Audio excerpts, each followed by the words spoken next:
रोज गावत भी जा, लेकिन सुनोइया जहाँ बैठे वहाँ गावे का भी आनंद कुछ और होला, सुनावे का भी आनंद कुछ और होला। गवैया सुनोइया के साथ साथ गवैया बैठे वहाँ आनंद मिले लगावे। बिरहा में 4 लाइन भूमिका का भाव मास्टर कैसे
हमनी के दल में दादा भीष्म बानी, हमनी के दल में कर्ण जैसन वीर योद्धा बा, गुरु द्रोणाचार्य बड़न मामा सकली वाला हमन का एक से डराई जाई मारल जाई बेमरौत। अच्छा तो इतना कुल सोचते होते भगवान आके कहना कि दुर्योधन पंच परमेश्वर बैठल बा, रवि भैया कहाँ बड़ा कहना ये दुर्योधन कई मंदिर लड़ाई ना कई जगह 5 गो भाई हो सब 5 गो गांव दे दे सारंग के सुई को नोक पर जमीन ना दे 5 गो गांव के बात बतियाओ छुआ लड़ाई से के डर बा।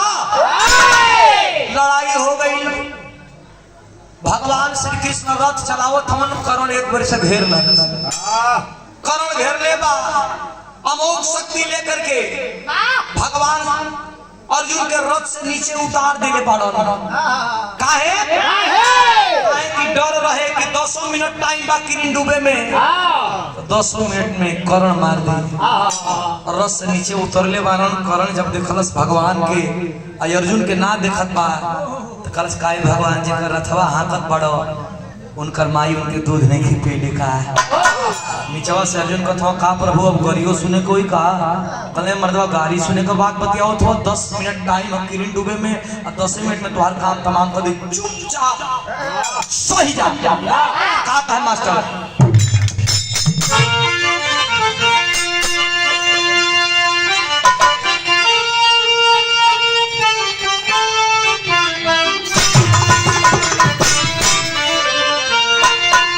बनारस खातिर धुन बतावे जरूरी, बनारस खातिर नौनिहाल कलाकार से लेके पुरानिया कलाकार का जवान बाबा बिरहा में भाव बा।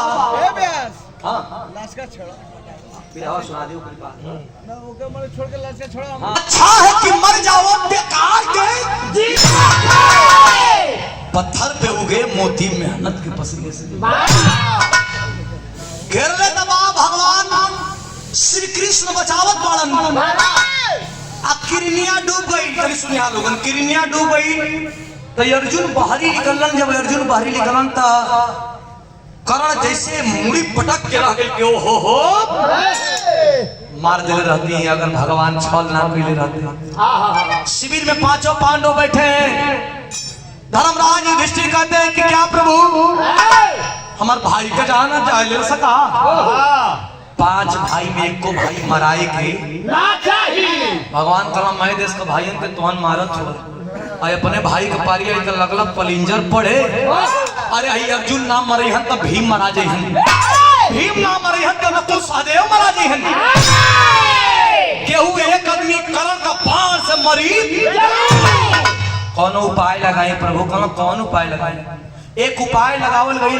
पांचों पांडवों का जब अज्ञातवास भई रहल तो वही अज्ञातवास में भीम एगो राक्षसिन से बियाह कइले रहलन, जो ना राक्षसिन का नाम रहल हिडिंबा। अब हिडिंबा के एगो लड़का जन्म रहल, जो ना लड़का का नाम रहे घटोत्कच। घटोत्कच के बुलवावल गई। तो भीम से 3 मुन्ना बड़ियार गाय, उनका लंबाई चौड़ाई भीम कहना हमार बेटा हमारी बन गई यार। बुलावत हो कि हमार बेटा हमारी पगई ला यार। नकुल सहदेव कहत हो कि भैया भीम बड़ियार हवा भोजनिया हमनों को खींच खींच खा गए, उनसे बड़ियार उनका लड़का आ गए। लड़ाई हमन जीत जाएगी लेकिन खैला भी ना मर जाएगी, बड़ा दुख बा। अर्जुन परिचय करावत पड़न के तोर पप्पा हवन, है तोर बड़का पप्पा हवन, है तोर चचा हवन, है तो हल्लौरी माई है। द्रौपदी के बताओ दो ए भैया कलश के देश भर का पत्तल को भात खाए ना आइले। अरे हमार भाई अर्जुन का लड़का एगो जवान भईबा जौना कल नाव बा अभिमन्यु, ओई से मिले आइल बनी। कहां बा अभिमन्यु? 2 दिन पहले मारल गेल अभिमन्यु। ई लड़का कहत बा कि अभिमन्यु से मिलब, अभिमन्यु गइल बा मार। तो बिरहा में दर्ज कितना बढ़िया बा मास्टर।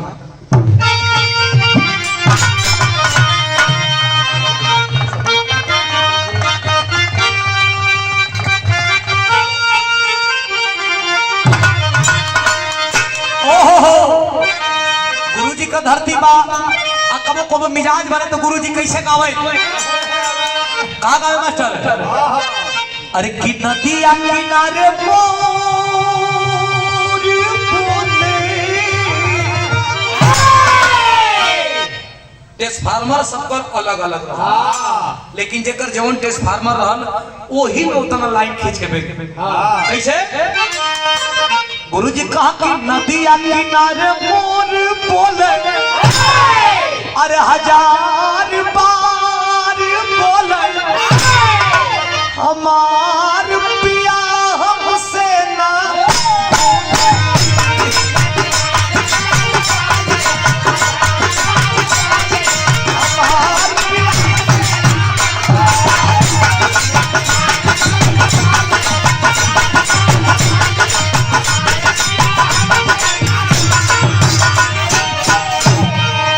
बनारस के सिरमौर कोयल से भी मीठ गावे वाला बुल्लू गुरुजी के जब पारी आवे तो कैसे गावे? बाकी सांवरिया बुढ़ऊ कायर मोर राम, जागा जागा भोले बाबा, जागा ए भगवती माई।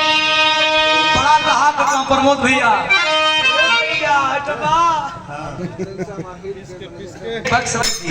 बिरहा में बुल्लू गुरुजी का बड़ा नाम रहा। कैसे गावे? कहे गंगा जी के तनु नाई बा,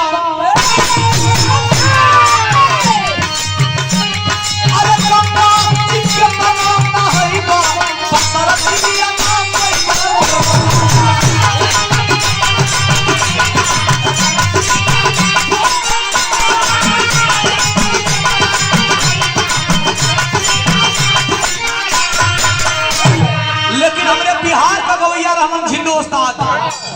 झिल्लो उस्ताद संतोष भैया तोरी खाते का गावा सुना सुना ने बुलाया नारद में सब पाती, अरे ने बुलाया नारद में सब पाती, बोलवा बदमाशी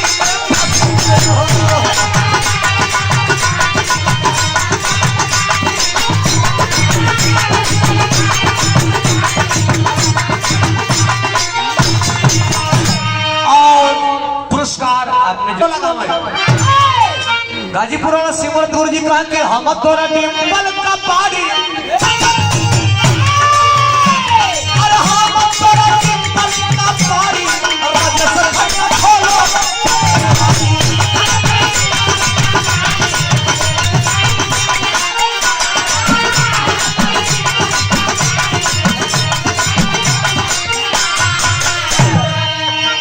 हालांकि कामगार स्टूडियो में बेचन राजभर गुरुजी गईला, लेकिन हमरे गुरुजी का मुंह से और निकला विजय लाल गुरुजी गईला कैसे?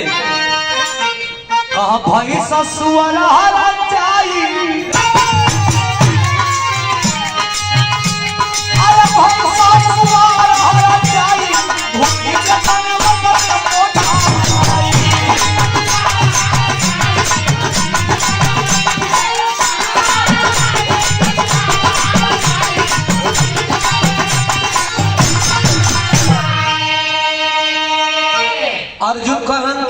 बेटा अभिमन्यु के खोजत पड़ा घटोत्कच तो सुनो कहां बा कहे धोखावा से मरले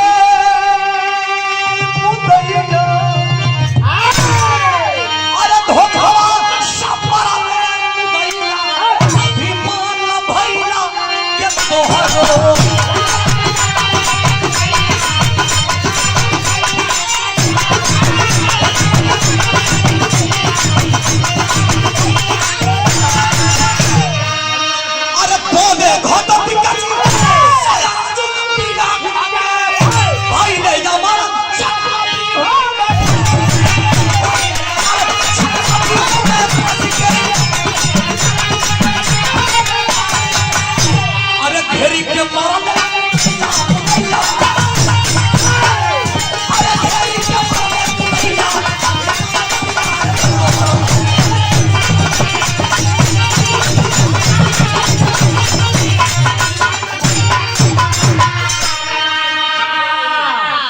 राम जन्म पंकज 2 दिन पहले मारा गया। अरे अभिमन्यु मारा गया है हमारे बाबू भीम हमन लोग इनके कहला कि इनके बाजू में 10,000 हाथी के बल बा कहो जकर बाजू में 10,000 हाथी के बल रही ओकर बेटा मारा जाए गलत गलत गलत गलत खाली झूठ बोला तो झूठ झूठ अर्जुन का बेटा मारा गया और लोग कहते हैं कि अर्जुन से बड़ा बाढ़ चलाने वाला धरती पे कोई पैदा नहीं हुआ। कहाँ गांडी हो मदद तो ए पागल गांडी उधारी भैया अरे इतना बड़ गांडी उधारी शस्त्र चलवैया का बेटा मारा लगे गलत गलत गलत कुछ झूठा वाला तो आपको कुछ आता नहीं है। श्री कृष्ण आप लोग को लड़वाते हैं यही रथ चलाते हैं एक दिन खातिर अरे एक दिन तो छोड़ा 1 घंटा खातिर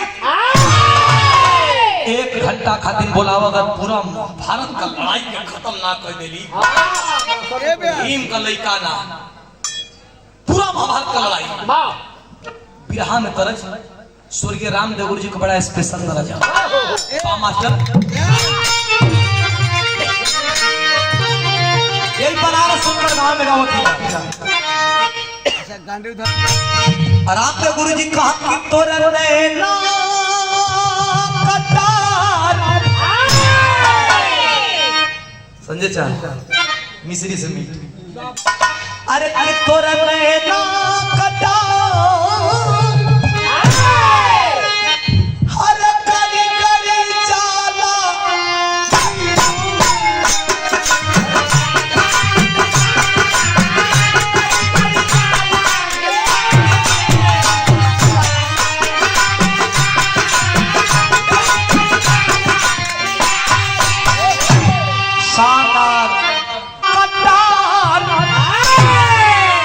अरे तोर नैना कटार अरे गली गली चाला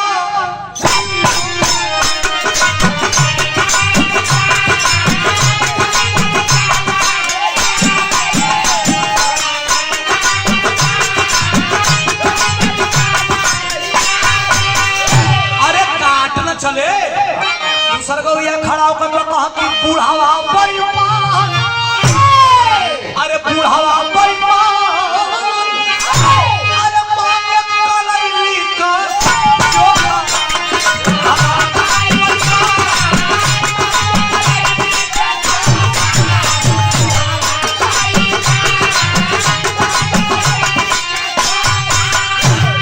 लेकिन घटोत्कच का कहे अरे पोला पाका जुझा अरे पोला पाका जुझा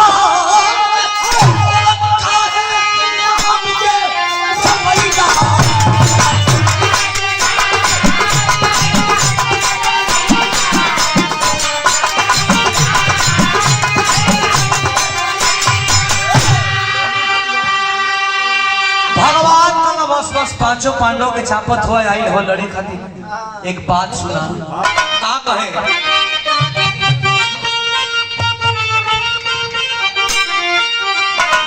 अरे कहे कि क्षत्रिय न हो अरे क्षत्रिय न हो अरे तू क्षत्रिय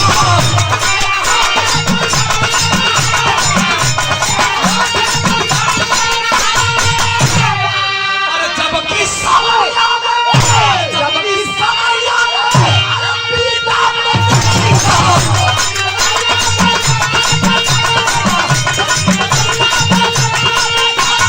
और कर्जा शेर सरदार, कर्जा शेर सरदार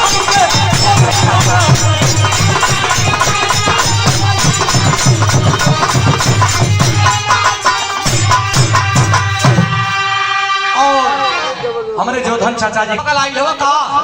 अरे लड़े के बाद तो जरा के दुश्मन से बाल अपना बाबू के चापल जरा पगला लड़ा दुश्मन से बिहान भइल।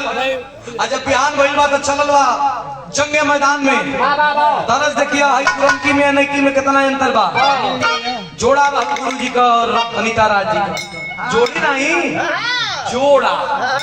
उ जोड़ी का जोड़ा कया तक ले कोनो जोड़ा मिलल ना मिली ना मिली। आज कनो जोड़ी बन जा लेकिन वो नहीं मिलेगा ना, नहीं मिलेगा, नहीं मिलेगा। हमरे गुरु जी कहले रहन कि गुरिया दिन भर कई के अजय भैया का बड़ा पसंदीदा कर गोरिया दिन भर कई के कटिया के सजियो सिलवटिया बिसजना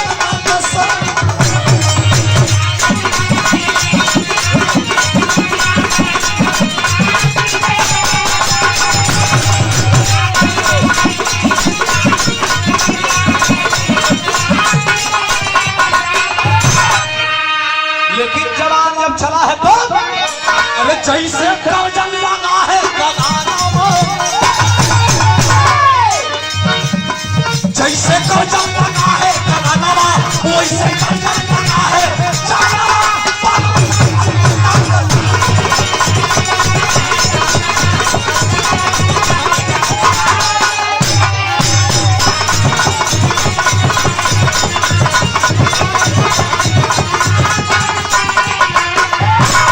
पहुंचल लड़े बने। अरे पाँव से रौदे हाथ से मसले अरे सेना बगल पर आए अरे हाहाकार मचल धरती पे सब बगल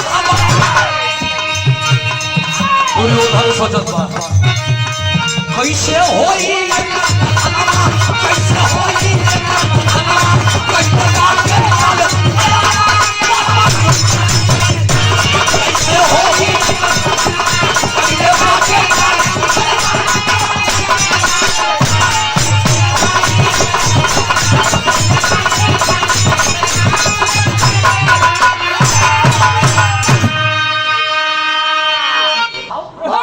जाओ लड़ने के लिए अपने बाप के कातिलों से अपने भाई के कातिलों से लड़ने के लिए जाओ। क्या है अपने बाप के लड़ते हो जवान जब चला है तब पहुंच के कैसे करमात दिखाओ तो मास्टर बिहार में टेरिक भावा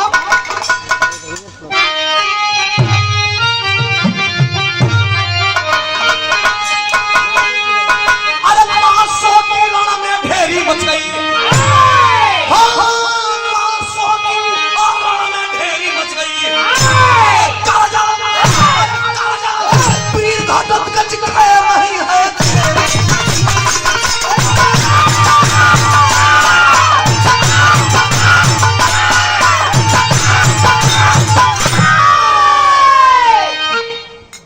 लाशों की रण में ढेरी मच गई।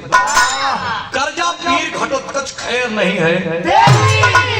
अरे लड़े आई बा भैया प्रमोद भैया एक खथवा में 100 गो सेना लेके लागल दौड़ा। दुर्योधन कलश के मजा पांचों पांडव मरे का नावे ना ले छठा उत्पात मचैले का ना हो तो रे कलश के मेरा नाम तो घटोत्कच है तुम्हार का नाम है खुरा खुरा चढ़ा के कलश के हमारा नाम महाबली दुर्योधन है। तब घटोत्कच कलश की बड़का बाबू अरे प्रणाम प्रणाम बड़का बाबू को हाँ हम भीम को लड़का हैं ये दुर्योधन बड़का बाबू तोहरे के तमुड़िया तोहर काटे आई नहीं कहेंगे तो ही कुछ झगड़ा का जोड़ अब वहाँ कूद के भागल किसनवा बड़को बाबू कहता खत्म हुआ हूँ गए वही करण के पास के अमोक शक्ति लेके दौड़त हुआ हो एगो लड़का आई है लगत है कहीं का सट्टा ले ले मैं राजे महाभारत का लड़ाई खत्म कर दे अमोक शक्ति चलाओ घटोत्कच पे चलाओ कर्ण कहल कि ना चलाई भी अर्जुन पकड़ा अर्जुन के चलेबा हमन जियल जाई तब न अरे नहीं चलाओगे साथी नहीं चलाओगे साथी तो हमें लगता है कि पांचों पांडव मिले हुए आंखों में आंसू लेकर के अमोक शक्ति निकाल देता है तो पपट का भाव बाकी से मास्टर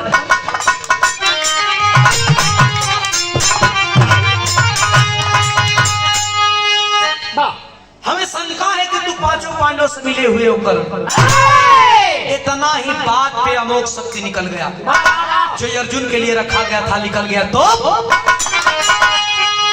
अरे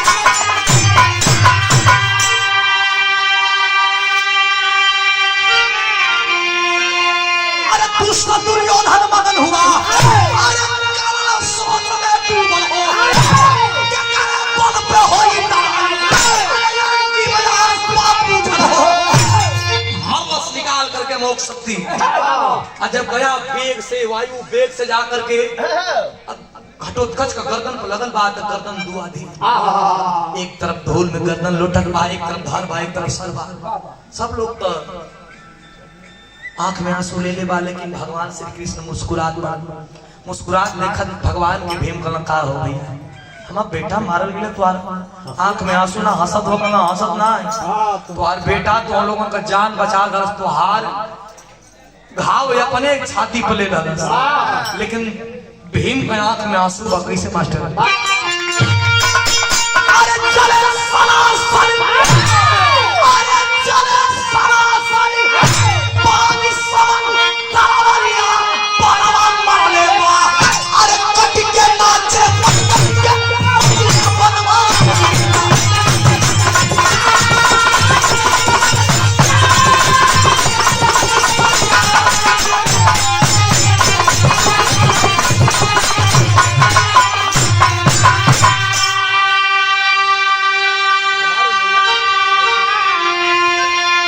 जवान बोला कि अरे घटोत्कच तो मरा है अर्जुन भगवान कहते हैं अर्जुन अब तुमको कर्ण से बचाऊंगा नहीं कर्ण से लड़ाऊंगा सुबह हुआ रथ को सजाया गया जब रथ को सजाया गया कर्ण का अर्जुन का लड़ाई होने जा रहा है भगवान लेकर के रथ सजा करके चलते हैं तो करते क्या है मास्टर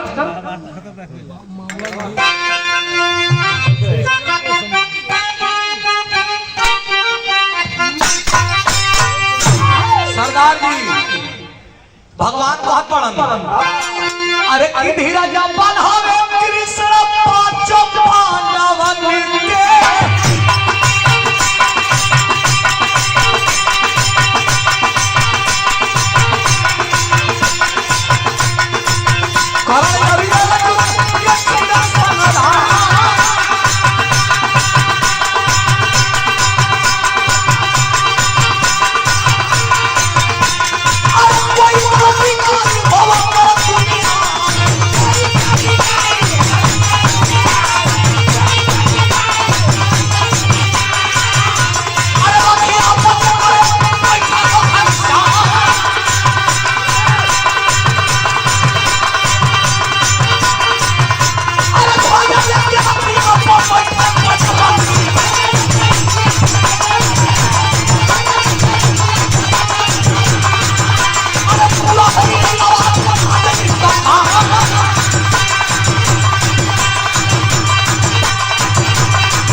कर्ण और एक तरफ से अर्जुन। लड़ाई जब हो रही है, बड़े बड़े सुरमा, अरे बड़े बड़े सुरमा बाण पे बाण चढ़ा करके खड़े हैं। किससे लड़े? कर्ण की अर्जुन की लड़ाई देखने लायक थी। एक तरफ से कर्ण, एक तरफ से अर्जुन। अर्जुन जब कर्ण का रथवा पर बाण चलावे तो कर्ण का रथवा 100 हाथ पीछे जाए। जवाब में कर्ण जब बाण चलावे अर्जुन का रथवा पर तो अर्जुन का रथवा खाली 3 हाथ पीछे जाए, मात्र 3 हाथ। तो जब 3 हाथ पीछे आवे तो भगवान श्री कृष्ण कहा जियो वीर जियो। अरे गजब कर्ण गजब। 100 हाथ हम मारत हई और 3 हाथ मारत हतो का कथो जियो वीर। बैठल हम हमारे रथ पर ललकारत हम दुश्मन के बाण धनुष गए। हम ना लड़ब। काहे भैया काहे ना लड़बा? कहना है महाराज हम 100 हाथ मारत नहीं तो कुछ नहीं की बोलत। आ दुश्मन 3 हाथ मारता तो के ललकारत नहीं कि जियो वीर जियो। कहना यार बात करत 3 हाथ की 100 हाथ के सुना तोहरे रथवा पर तीनों लोगों का भार लेके हम सोए बैठे। तोहरे रथ का जो झंडा लहराता हुई झंडा पर वीर बलि हनुमान ध्वजा पर गदा का पूरा भार लेके बैठल बड़न। तीनों लोगों का भार, बजरंग बली का भार, तब वो तुम्हारे बहुत 3 हाथ पीछे जाते। हमन ना रहती जाता पता लोग में चल जाता। कहाँ चल जाता सुना? अरे कर्ण के तो श्राप प्राप्त हो करे गुरु परशुराम के कि विपदा में बुद्धि काम करी। और एकदम व्याकुल वजह से किरवा मात जामा के चूल से वही तर मातल बाबू जल्दी रथ का पहिया ऊपर तोड़ा। कर्ण सीना पर मारला पर मुँह की रथ का पहिया पकाना मारा हम जैसे करते तैसे।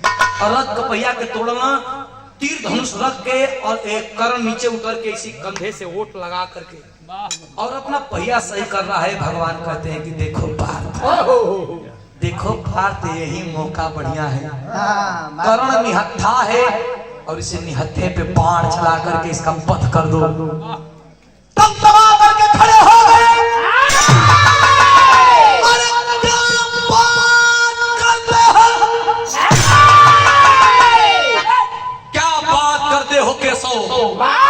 इतना बड़ा धनुर्धर एक निहत्थे पे बाण चलाएगा, ये दुनिया के इतिहास में क्या लिखा जाएगा?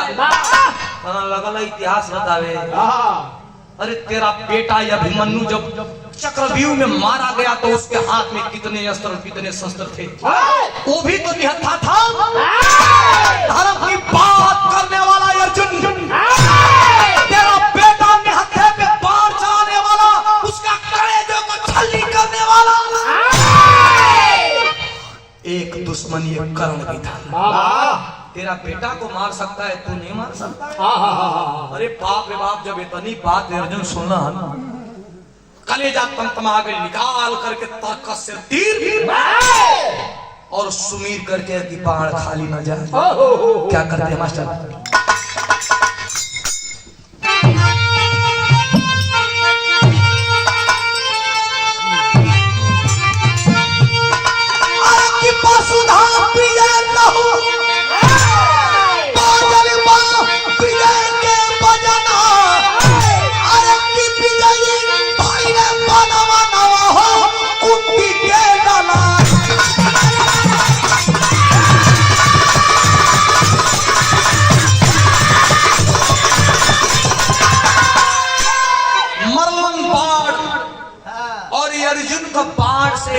कर्ण को छदिया छेदा गए। जब छेदा गए तो अरे कर्ण का कइले अर्जुन बधलवा, अरे बच्चे कर्ण के जाने ना पूरा रे जहाना।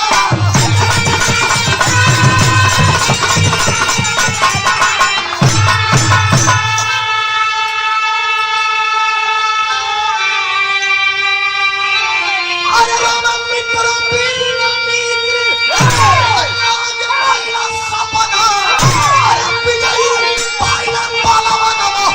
कुंती के नाला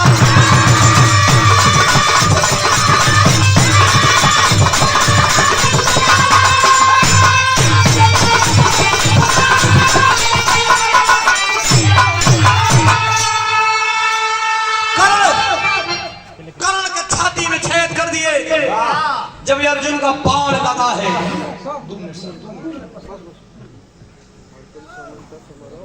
छल्ली हो गया। जब कहाँ का कलेजा छल्ली हो गया तो देखिए घमंड अर्जुन का बाह चढ़ने लगा। रे मार देनी भगवान कहीं अर्जुन लगा था तुम्हारा घमंड हो गल का कहना नहीं हम सनकी कहना नहीं घमंड बागर तार घमंड होई तो सुना करण आज भी तो से बढ़िया घमंड भरे निकल कहना रहुआ तो हमने बोले कबो बतियई नहीं इतना पंच परमेश्वर बैठल हुआ। भगवान कहला कि चलो 2 मिनट लागे तो घमंडवा के तोड़ दे। ब्राह्मण का भेष बनाए खुद और अपने अर्जुन को भी ब्राह्मण का भेष बनवा करके उसी कर्ण के पास चले गए। जब कर्ण मरने वाला है गिरा है लहू लुहान है ब्राह्मण भेष में जा करके कहते हैं कर्ण जगो कर्ण धरती में लहू लुहान सना गया है। जब पलट करके देखा कि 2 ब्राह्मण राजकुमार आए हैं क्या चाहिए। कलम मैं ब्राह्मण हूं मुझे क्या चाहिए मुझे तो भिक्षा ही चाहिए। आंख में आंसू लेकर के कर्ण रोने लगा कि ऐसा समय पे आप आए हो ब्राह्मण कि कर्ण मरने वाला है देने के लिए कुछ है नहीं कर्ण तेरे पास देने के लिए है लेकिन तू देना नहीं। अब तो गुस्से में लाल हो गया कर्ण। क्या बात करते हो ब्राह्मण। अरे जो अपना कवच कुंडल दान कर दिया वो कर्ण के पास देने के लिए है और देना नहीं चाहता। जवान को लगाम दो कर्ण जवान को लगाम दो ब्राह्मण। भगवान कहला हाँ ब्राह्मण वेश में माना शिक्षा परीक्षा लेत पड़न कहला एक करण भैया भैया प्लीज भैया भैया भैया भैया भैया करण कहता है क्या है हमारे पास देने के लिए। भगवान कहते हैं ब्राह्मण वेश में कि तेरा एक दांत सोने का है क्या दान देगा। कर्ण को याद है कि हाँ एक दांत मेरा सोने का है लेकिन ये टूटेगा कैसे ब्राह्मण। जा करके कोई पत्थर ला उस पत्थर से दांत को तोड़ूंगा और तुम्हें दूंगा।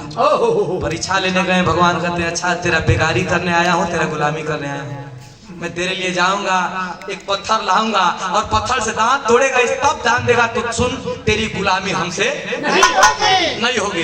कर्ण रे बाप रे बाप ये कौन है। बाण लगा है लेकिन केहुनी के बल ठेहुने के बल रेंगते रेंगते जा करके एक पत्थर लेकर के और दांत को तोड़ करके कहता है लो ब्राह्मण लो। परीक्षा लेने गए भगवान कहते नहीं नहीं नहीं नहीं क्या रे कारण तुमको कोई नहीं बताया कि ब्राह्मण को झूठा दान नहीं दिया जाता है। आज तू हमें झूठा दान दे रहा है तो अपना दांत ले मैं चल रहा हूँ। अब तो आंखों में आंसू रोने लगा कर्ण ये कैसी विपदा है मैं मरने वाला हूँ ये ब्राह्मण मानने को तैयार नहीं है। ठीक है मैं दान दूंगा मेरे तीर और धनुष ला दीजिए कुछ दूर पे मेरी तीर धनुष है ला दीजिए मैं धो करके देता हूँ। भगवान फिर कहा कि अच्छा तो तुम्हारा गुलामी मैंने करे हमारी बनी तो आज तीर धनुष तू जाना भैया हम कहेंगे जानी बाहर कर्ण बाह।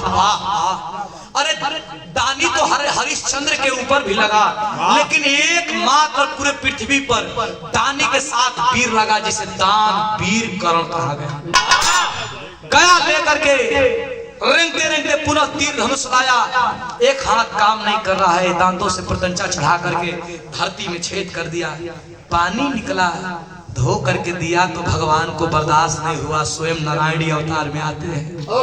नारायणी अवतार में आकर के कहते हैं मांग ले कर्ण तेरी भक्ति से मैं बहुत प्रसन्न हूँ। आंखों में आंसू ले लिया कहने लगा नहीं नहीं नहीं नहीं नहीं क्या मांगू मरते समय तो आप किसी के जवान पे नहीं आते हैं आप हमारे सामने हैं कुछ नहीं चाहिए कुछ तो मांग ले। भगवान की बातों को सुन करके कहता है कि देवले चाहता रहता हमार माई कुंती हमके कुमारे अवस्था में जन्म दे दाड़ी लोग हमके बड़ा गरियावल सरदार जी बैठा 2 मिनट बड़ी गरियावल हम बड़ा सम्मान ना कहीं पहली कुंवारे में हमार माई हमके जन्म दे दलस जन्म भर ताना सानी सुना जियते जीत सम्मान ना पहली मरला के बाद हमार लसिया के कुंवार जगह पे जला दिया जहाँ का धरती पवित्र होके न कोई जरल होके न कोई मरल होके न कोई दफनावल होके न कोनो एक्सीडेंट भइल होके भगवान तथास्तु कह के चले गए। आज जब कर्ण मर गया तो लाश को लेकर के घूमने लगे दुनिया में कहीं कुंवार जगह ये नहीं अब बड़ा समस्या भई भगवान घूमते घूमते गुजरात के ताप्ती नदी के किनारे आए, वहां जमीन मिल गया, लेकिन केतनी सुई के नोक भर वरदान दिले बनन के कुमार जगह पर जलाई, सुई के नोक भर में जमीनिया में लसिया आटी कैसे, लेकिन बाहर लीलाधर एक सुई मंगवाते हैं और उसी गोर कुंवार जगह पे सुई को धंसवा दिए, सुई के ऊपर अपन हाथ रखवा दिए, हाथ के ऊपर चिता सजवा करके कर्ण के लाश को रख करके जला दिए और जला करके दिया हुआ वरदान पूरा किए। तो बोलिए वृंदावन बिहारी लाल की, दिया हुआ वरदान पूरा किए। भगवान लीलाधर लीला दिखाते हैं, वही नारायणी अवतार में जलाए थे, नारायणी अवतार में जलाए थे और स्वयं विष्णु अवतार था, वही विष्णु अवतार में जलाए थे। तो विष्णु की शादी किससे हुआ है? माना बोलोगे? लक्ष्मी जी से भाई। तो कहानी जहाँ करला तहाँ सब दिला के और हमारे हम सम्मान करने के लिए बुलाए हैं। कहानी का अंतिम भाव, आदरणीय सरदारों के सरदार, अरे गुरु बिहारी, गुरु गणेश, गुरु राम, गुरुकारी, अरे स्वर्ग